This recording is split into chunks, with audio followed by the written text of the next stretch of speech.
इस वीडियो को देखने के बाद आप 490 डे से सबसे पहली बार डरना बंद कर दें, क्योंकि 490 डे जो है वो किस तरह का क्राइम होता है ये इस जजमेंट में गुजरात हाईकोर्ट ने बताया। और इसका बेजा फायदा उठा के पत्नियां जरा से ईगो, जरा से झगड़े के लिए अपने पति और उसके ससुराल वालों पर झूठा केस लगा देती है।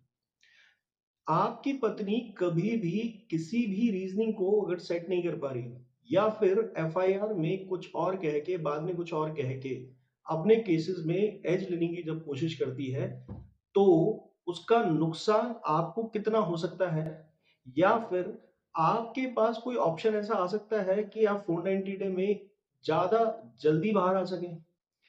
ये जो जजमेंट है इसको थोड़ा ढंग से समझिएगा दोस्तों, क्योंकि ये जो जजमेंट है ये आपको अल्टीमेट रेमेडी देगा।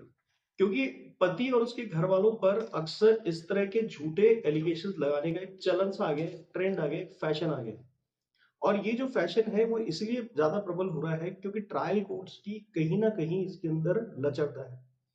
आज ये वीडियो जो है आपको आंखों पर एक झिल्ली जो लगा दी गई है कि नहीं, जो पत्नी कह देगी उसी से ही सारा केस चल जाएगा, ये पूरी तरह से क्लियर कर देगा। ये वीडियो जो है ये पूरी तरह से जजमेंट में ये चीज डिक्लेयर करेगा कि आपके जितने भी झूठे केसेस में जो भी कहानी लिखी गई है उसकी तब तक वैल्यू नहीं है जब तक कि पत्नी उस बात के लिए कोर्ट में सही तरीके से अपनी बात को पेश ना करे। कैसे करेगी, यही आज जजमेंट का मेन उद्देश्य है। नमस्कार दोस्तों, मैं हूं राहुल जैन, लीगल चैनल में आपका स्वागत करता हूं। देखिए, पहले हम इस पूरी स्टोरी के कंटेंट को इसलिए समझेंगे क्योंकि आप इससे कोरिलेट कर सकें कि आपका जो स्टोरी है आपकी भी केसेस की, क्या वो इससे मिलती जुलती है या इससे अलग है, और अगर इसके आसपास भी है तो आपको कितना फायदा इस जजमेंट से मिल सकता है, ये है। देखिए, असर इस बात का नहीं होता है कि सामने वाले ने क्या लिखा है, असर इस बात का होता है कि कानून की प्रक्रिया जो है वो उसमें लागू हुई है नहीं। पत्नी जो थी वो अक्सर पति से छोटी-छोटी बातों पे झगड़ा करती थी। झगड़े का जो मेन कारण था वो ये था कि पति जो था वो कई पार्टीज के अंदर जाता रहता था, यानी वो एक इवेंट कंपनी से जुड़ा हुआ था और वहां पर वो बेंजो प्ले करता था। वो बेंजो प्लेयर था। बेंजो एक इंस्ट्रूमेंट होता है जो कि म्यूजिक इंस्ट्रूमेंट की तरह काम में आता है और वो उसका एक्सपर्ट था। इस वजह से उसको लेट नाइट पार्टी से अपनी कमाई करने का एक जरिया बना रखा था। तो वहां से जब वो इनकम करके आता था तो पत्नी अक्सर उसके लेट आने पर उससे झगड़ा करती थी। ये बात अक्सर बढ़ती रहती थी, पर पति किसी तरह से कंट्रोल करता रहा। एक दिन बात इतनी बड़ी कि पति ने गुस्से में आकर पत्नी पर चाटा मार दिया। जब पत्नी को ये चाटा लगा तो पत्नी ने इस बात को ले जाकर अपने घर वालों को बताया और वो 15 दिन तक तो पहले चुप रही अपने पीहर जाके ससुराल से। फिर 15 दिन बाद उसने ये बात अपने घर वालों को डिस्क्लोज की। मीनवाइल उसकी माँ, जो उसके लिए 15 दिन तक परेशान थी लड़की की, वो इस बात के बारे में कई बार उसके पति से भी पूछती रही, मगर वो बात वैसी नहीं बता पाया कि भाई ऐसी कोई खास बात नहीं है, और वो उस बात को ढकता रहा। अब एफआईआर में जो पत्नी की माँ है उसकी वजह से ऐसी बेवकूफी, और इस पे ध्यान दीजिएगा, ये जो हेड से विटनेसेस होते हैं यानी कि जो माँ बाप होते हैं, ये हमेशा इसी इंटरेस्ट से अपनी पत्नी, अपनी बच्ची के साथ लग जाते हैं कि इनका इंटरेस्ट ये होता है कि भाई हम अपनी बेटी को ज्यादा से ज्यादा फायदा दिलाएं।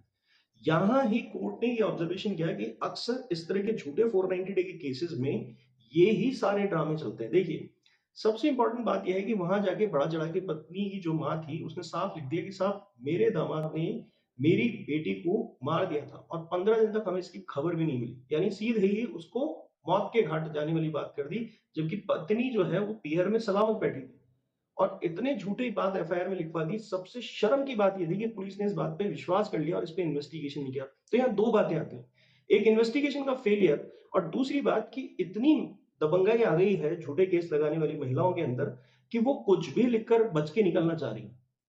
अब यहां पर जब कोर्ट में ये बात कही गई तो इस वजह से पत्नी के इन बयानों का आधार मानते हुए ट्रायल कोर्ट ने पति को सजा देने की प्लानिंग कर ली कि हमें आपको सजा देनी है, और 1 साल की सजा सुना दी और कुछ जुर्माना भी लगा दिया कि आप कॉस्ट बेयर कीजिए, अपनी पत्नी को मारने पीटने और एक क्रूरता का आधार है। अब ये रीजनिंग जब पति को बुरी लगी कि कोर्ट मेरी बात समझ ही नहीं रहा है, इन्वेस्टिगेशन के फेलियर को नहीं जानता है, इतने झूठे बयानों के आधार पर मुझे फंसाने की कोशिश की जा रही है, सबूत किसी बात का नहीं है। मतलब पत्नी की माँ आकर कोर्ट में ये बयान दे रही है खुलेआम, और फिर उसके बाद ये बातें चल रही थी। मीनवाइल पति को लगा कि यहाँ बात नहीं बनने वाली। उन्होंने समझदारी भरा एक कदम उठाया, जो कि अक्सर लोग करने से चूकते हैं, कि भई इसको क्वैश कराया जाए केस को। क्वैशिंग के नाम से ज़्यादातर लोग या तो बजट के बारे में चिंता करते हैं, या फिर परवाह करते हैं इस बात की कि यार अगर हमने इस तरह कोर्ट में से ले जाकर और ट्रायल कोर्ट से सीधा हाई कोर्ट लेके गए, तो पता नहीं नीचे के कोर्ट की कितनी उनके पास कहावतें होती हैं कि उसकी वजह से वो अपना नुकसान ज़्यादा करते हैं। क्या-क्या सुना दिया जाता है कि भाई हाई कोर्ट में ये होता है, वो होता है, जबकि हाई कोर्ट में रिलीफ मिलता है ढंग से अगर आप अपने केस को प्रेज़ेंट करें। कुछ एक एक्सेप्शंस वही होते हैं वहाँ से फेल होने के, जो अक्सर अपनी तैयारी में कहीं न कहीं कमी छोड़ देते हैं। इसी तरह की चीज़ों के लिए हमने अपने कोर्सेज़ बनाए हुए हैं। ये एजुकेट करते हैं आपको इस बात के लिए कि आप इस तरह के मामलों को इतनी ही आसानी से डील करें जैसे पति ने समझदारी से डील किया। अब इसका फ़ायदा क्या होता है? देखिए, कोर्सेज़ में हम आपको लीगल कंटेंट के बारे में बहुत डीप नॉलेज देते हैं। ये बहुत अलग-अलग टूल्स हम इसमें यूज़ करते हैं, जिससे कि आपके पास ज़्यादा से ज़्यादा आप एम्पावर्ड फ़ील करें, अपने पास ज़्यादा पावरफुल नॉलेज इकट्ठी करें, उसका एक रैशनल और बहुत सही मीडियम कोर्ट के सामने पेश कर पाएँ। इसका बेनिफिट ये होता है कि आपके केस में आप शुरू से एज लेके चलते हैं, केस फास्ट चलते हैं और रिजल्ट आने के चांसेस बढ़ जाते हैं। जैसे कि आपसे पहले काफ़ी लोगों ने इन कोर्सेज़ को जॉइन किया, वो बहुत एम्पावर्ड हैं और बहुत अच्छा और कॉन्फिडेंटली अपने केस को डील कर पा रहे हैं। काफ़ी हद तक उन्हें काफ़ी रिलीफ़्स मिले भी हैं, काफ़ी लोग अपना केस जीत भी चुके हैं। तो आप अगर इस तरह के किसी कोर्स से जुड़ना चाहते हैं और आपको लगता है कि इस तरह की भी नॉलेज आपके पास होनी चाहिए, क्योंकि केस के बारे में आपको पता होना चाहिए। नहीं पता होने की वजह से आपको कई बार इस तरह की समस्याओं का समाधान नहीं मिलता है, सामना करना पड़ता है। अगर आप ये कोर्स ज्वाइन करना चाहते हैं तो legallegalarj.com पे आप जाकर, हमारी वेबसाइट है, इस पर अपना रजिस्ट्रेशन करा लीजिए। आप किसी कानूनी समस्या में समाधान चाहते हैं तो फिर legallegalarj.com या फिर ये व्हाट्सएप पे दिए गए नंबर पे कॉन्टैक्ट करके आप वेबसाइट का एड्रेस ले सकते हैं। डिस्क्रिप्शन बॉक्स में भी है वेबसाइट का एड्रेस। आप हमसे अपॉइंटमेंट लेके बात कर सकते हैं अपनी समस्या के बारे में। देखिए फिर क्या हुआ, अब ये मैटर पहुंचा हाई कोर्ट में। जब ये हाई कोर्ट में पहुंचा तो हाई कोर्ट ने हर बात को ढंग से समझा। सबसे पहले तो उन्होंने क्वेश्चन मार्क लगाया इन्वेस्टिगेशन पे। जब इन्वेस्टिगेशन के बारे में समझा गया तो पता लगा कि इन्वेस्टिगेशन में ऐसा कोई फैक्ट ही नहीं है जिसके अंदर हत्या की बात हो। अब यहाँ पर एक खतरनाक बात और उभर के आई। जब पत्नी की जो माँ थी उनको कन्फ्रंट किया गया तो उन्होंने वहां कहा कि मैंने तो कभी पुलिस को बोला ही नहीं कि मारा है, या मेरी जो बेटी है उसकी हत्या कर दी गई। तो फिर ये बात आई कहां से? तब पता चला कि पुलिस ने मनगढ़ंत आरोप लगाया। अब वहाँ जो बयान उन्होंने दिए, उन्होंने कहा कि मुझे ऐसा कुछ नहीं था, बस मैं अपनी बेटी के बारे में पूछ रही थी दामाद से, और ऐसा कोई रिकॉर्ड पे बात नहीं है। तो फिर वो केस लड़ क्यों रही थी? अपनी बेटी की तरफ से वो केस लड़ क्यों रही थी? ये सवाल फिर खड़ा हुआ। जब असल मुद्दे पे बात करने की कोशिश की तो उससे पहले जो अब आपको ध्यान देना पड़ेगा कि बोनस पॉइंट्स हैं।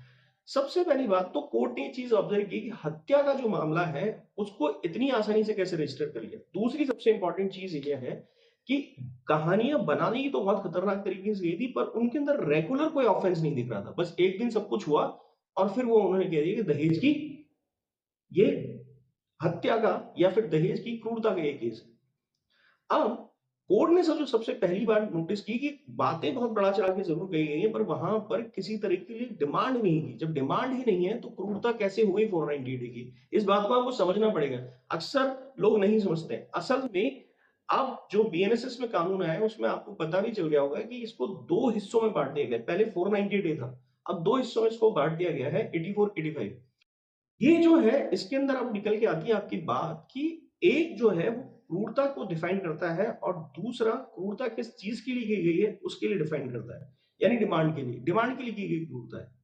पर सिर्फ क्रूरता के लिए 490 डे वैसे भी जस्टिफाइड नहीं है। फिर एक दिन के लिए की गई कोई भी मारपीटाई और झगड़े के लिए कभी भी 490 डे जिम्मेदार नहीं है। और जब खास तौर से जब वहां डिमांड नहीं है, आपसी झगड़े हैं, कहा सुनिए, और जहां सुलह की संभावना बहुत ज्यादा है, तो 490 डे को समझना उतना कॉम्प्लिकेटेड नहीं है जितना कि आपने लोगों से सुन के इसको कॉम्प्लिकेटेड बना दिया।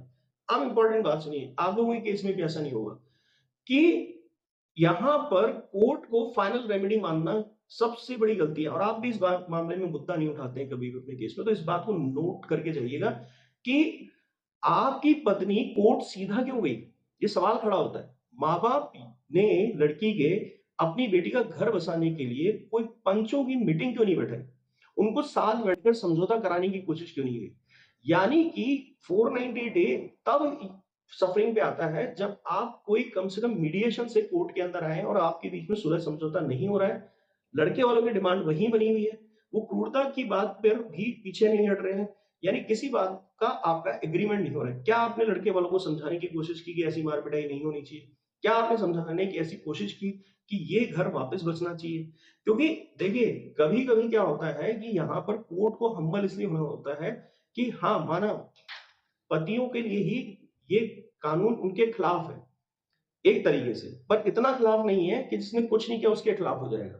तो यहाँ पर आपको कोर्ट को ये समझाने की गुंजाइश होनी चाहिए। हाँ, कभी आपका कोई एविडेंस आ गया, आपने चाटा मारा, लात मार दी, घूसा मारा, गाली गलौज कर दी, ये डीवी में जा सकता है, पर 490 डेज की अल्टीमेट रेमेडी नहीं है, क्योंकि 490 डे में बराबर ये सब चलता रहना चाहिए, कई महीनों सालों से होना चाहिए। इसके अंदर सामने वाला या तो सोचे कि मैं फांसी लगाकर हत्या कर लूं अपनी, या फिर मैं कोई ऐसी मजबूरी में फंस गई हूं कि कोई मेरी जान मारने तक की जो पोजीशन है वो ला चुका है, यानी कि ग्रेव इंजरी दिखनी चाहिए। ग्रेव इंजरी की कोई स्थिति वहां दिख नहीं रही है। लास्ट में पत्नी ने भी कोर्ट में कह दिया कि हाँ, चाटा मारा था और इस वजह से मुझे बुरा लगा, और ये रीजन था, बेंजो बजाने के चक्कर में ये लेट आते थे और मैंने चाटा, मेरे को बर्दाश्त नहीं हुआ, इसलिए मैंने 490 डे लगा दिया। इतनी कैजुअल बातों पे 490 डे लगना without any single piece of evidence of offence, क्या आप उम्मीद करते हैं कि आप किस तरह के छोटे केसेस को लड़ रहे हैं? ये पूरे 490 डे के एक-एक डिटेल और डेफिनेशन को बकायदा डिफाइन करता है, एक्सप्लेन करता है ये जजमेंट। इसको आपको पढ़ना चाहिए और इसको देखना चाहिए। आपको ये समझना चाहिए कि क्या मैं 490 डे के लिए वाक़ई एलिजिबल वो रिस्पोंडेंट हूँ, जिसके खिलाफ केस चलाया जाना चाहिए। आप क्या अभी तक ट्रायल कोर्ट में धक्के खा रहे हैं? क्या आप इस समझदार व्यक्ति की तरह ये डिसीजन नहीं लेना चाहते कि मुझे हाई कोर्ट जाके तुरंत अपना केस खारिज करा देना चाहिए? अगर आपके खारिज होने में, यानी क्वैश होने में पहले कभी कोशिश की गई और वो पिट भी गई है बात, तो आप क्या अब ऐसा कुछ करने की कोशिश कर रहे हैं जिसकी वजह से ये खारिज हो? क्योंकि संभावनाएं अभी भी है कानून में। यही वो चीज है जिसको आपको एजुकेटेड करने की जरूरत है अपने आप को, कि आपको समझना पड़ेगा केस लड़ना नहीं है, खत्म करना है। वीडियो अच्छा लगा, लाइक करें, शेयर करें, सब्सक्राइब करें। धन्यवाद।